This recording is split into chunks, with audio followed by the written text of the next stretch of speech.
नमस्कार. हा एक लेख मला सुचला जो आत्ता मी लिहिला. ह्या लेखाचं नाव आहे असे हे जनरल नॉलेज. असे हे जनरल नॉलेज. सर्वात अवघड परीक्षा म्हणजे ज्याला मोस्ट हार्ड एक्झाम म्हणतात ती परीक्षा म्हणजे IASची परीक्षा असं मी वाचलं आपल्या गुगलवर. तर तिला नुसतं टफ नाही तर टफेस्ट असं तिचं नाव लिहिलेलं आहे. आता इंग्रजीमध्ये झालं टफचं टफेस्ट.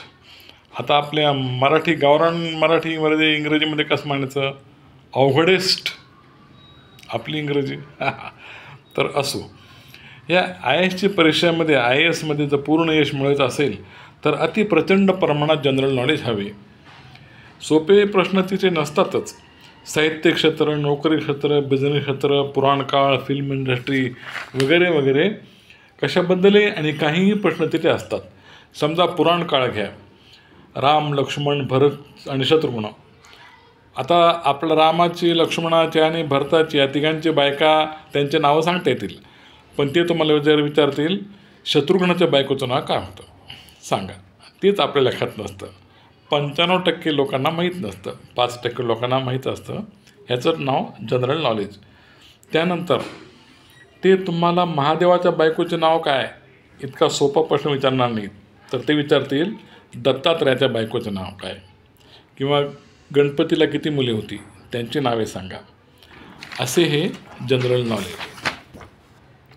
नंतर ते आपलं विचारतात महाभारतामध्ये 100 कौरव होते, हो ना, त्या सर्वांची नावे सांगा. आता बोंबला काय सांगा, आम्हाला फक्त दुर्योधन दुःशासनच माहीत, बाकीचे 98 बंधू कोण. तिथं पाहिजे जनरल नॉलेज.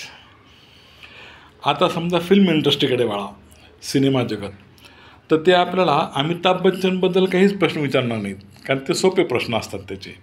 उलट ते विचारतील अमिताभ बच्चनचा एक भाऊ आहे त्याचं नाव काय आणि तो काय करतो. आता अमिताभ बच्चनचा एक भाऊ आहे त्याचं नाव अजिताभ असं आपल्याकडंच माहिती, पण तो काय करतो आपल्याला कुठं माहिती. त्यानंतर ते तुम्हाला विचारतील की प्रसिद्ध सिनेमा नट संजीव कुमार, पण त्याच्याबद्दल नाही. ते विचारतील की संजीव कुमारचा एक भाऊ आहे ज्याचं नाव शरद, तो काय करतो सांगा. पुन्हा ते तुम्हाला विचारतील धर्मेंद्र आणि हेमा मालिनी यांच्याबद्दल, पण एवढं सोपं नाही. ते म्हणतील धर्मेंद्रच्या पहिल्या बायकोचं नाव काय होतं.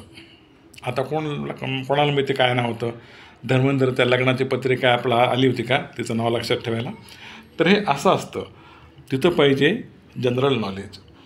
त्यानंतर मुकेशचं पहिलं गाणं कोणतं, मंदाराचं शेवटचं गाणं कोणतं, त्यानंतर साहित्य जगतामध्ये नासी फडके यांची पहिली कादंबरी कोणती, वगैरे वगैरे अनपेक्षित असे कितीतरी प्रश्न असतात त्यांचे. आपल्या मेंदूमध्ये आपण काय काय लक्षात ठेवणार, यालाच म्हणतात जनरल नॉलेज.